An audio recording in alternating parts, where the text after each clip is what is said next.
Photo మంచిగా sorry అతని ద్వారా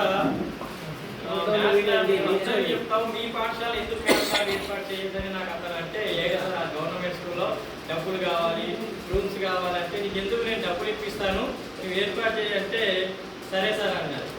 నేను ఇప్పాను మీ పాఠశాలలో చదివినటువంటి మీ విద్యార్థి ఇస్తాడు అతను కృష్ణారెడ్డి నువ్వు ఏర్పాటు చేయగానే మా పాఠశాల హెడ్ మాస్టర్లు సురేంద్ర సార్ టీచర్స్ అందరం కలిసి ఈ రూమ్ తీసుకున్నాం సార్. ఈ రూమ్ తీసుకున్న తర్వాత సార్ గారితో మాట్లాడితే మీరు ఎంత అయినా అడిగండి ఇస్తారు. నాకు అసలు ఈ మ్యాథ్స్ ల్యాబ్ ఏర్పాటు చేయాలంటే ఎంత అవుతుందో ముందు నాకు తెలియదు. సుమారుగా 50,000 చాలు సార్ అన్నారు. సో 50,000తో పెయింటింగ్ డెకరేషన్కి అయిపోయింది సార్. సో సార్ మరి ఎట్లా సార్ అంటే మీరు డబ్బుల దగ్గర ఇబ్బంది పడకండి సార్ మీకు ఇంకా కావాలంటే ఇంకో 50,000 సార్ అట్లా 1,00,000 రూపాయలతో ఈ మ్యాథమెటిక్స్ ల్యాబ్ అనేది ఏర్పాటు చేయడం జరిగింది సార్. ఇందులో ఉన్న ప్రతి మెటీరియల్ కూడా హైదరాబాద్ నుంచి కానీ అహ్మదాబాద్ నుంచి కానీ అక్కడ నుంచి కూడా ఆర్డర్ ఇచ్చి తెప్పియడం జరిగింది. ఇక్కడ సొంతంగా ఒక నేషనల్ మ్యాథ్స్ అవార్డు టీచర్ ఉన్నాడు సార్. మ్యాథమెటిక్స్ అవార్డులో నేషనల్ అతను తయారు చేసిన సార్ అవన్నీ కూడా అక్కడ ఉన్నటువంటి అతని ద్వారా కూడా తెప్పించడం జరిగింది సార్. ఈ విధంగా ల్యాబ్ అనేది మా స్కూల్లో ఏర్పాటు చేయడం జరిగింది సార్.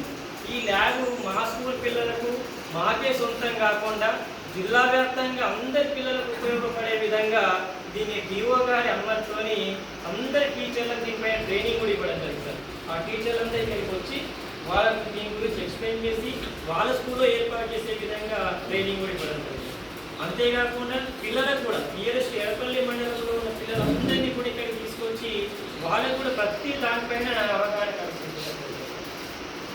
మళ్ళీ మనం చేసేటువంటి కార్యక్రమం మన నిజామాబాద్ జిల్లాలో ఈ మ్యాథ్స్ ల్యాబ్ అనేది ఏకైకం సార్. ఇంతటి అంగుళాలతో ఇంత మెటీరియల్తో ఎక్కడ లేదు సార్. నిజామాబాద్ జిల్లాలో ఏ ప్రైవేట్ స్కూల్లో కూడా లేదు. ఇది వాస్తవం 100% నిజం, ఎక్కడ లేదు. మన ల్యాబ్ను చూసి ఇప్పుడు ప్రైవేట్ స్కూల్లో ఇక్కడికి వచ్చి విజిట్ చేస్తున్నారు సార్. మేము కూడా ఎస్టాబ్లిష్మెంట్ చేస్తాం, మీకు గైడెన్స్ కావాలి. ఆ విధంగా ముందుకు వస్తాం సార్. గవర్నమెంట్ స్కూల్లో 20 గవర్నమెంట్ స్కూల్లో ఆల్రెడీ ఎస్టాబ్లిష్మెంట్ జరుగుతుంది ఇక్కడ తీసుకునేటువంటి దాని ప్రకారంగా. సో అతనే స్టేట్ లెవెల్లో నేను ట్రైనింగ్ పోయినప్పుడు కూడా యూనిట్యూస్ ఇవన్నీ కూడా చేసింది చెప్తే అక్కడ కూడా అభినందించడం జరుగుతుంది. స్టేట్లో కూడా 2వ 3వ సార్. వేరే జిల్లాలో 1, 2 రన్ అవుతున్నాయి, మనకి 3వ ప్లేస్ 4వ ప్లేస్ ఉన్నాయి స్టేట్ లెవెల్. కాబట్టి ఇంతటి పేరు ప్రఖ్యాత ఈ ఏఆర్పి స్కూల్కు మాకు తెచ్చినందుకు కృష్ణారెడ్డి గారికి ప్రత్యేకమైనటువంటి మరి మా పాఠశాలలో ఎంచుకునే అవసరం లేదు, మా హెడ్ గారు చెప్తారు. అంతకంటే ముందు మరి కృష్ణారెడ్డి కానీ ల్యాబ్ గురించి కానీ ఇంకేమైనా మాకు సజెషన్స్ కానీ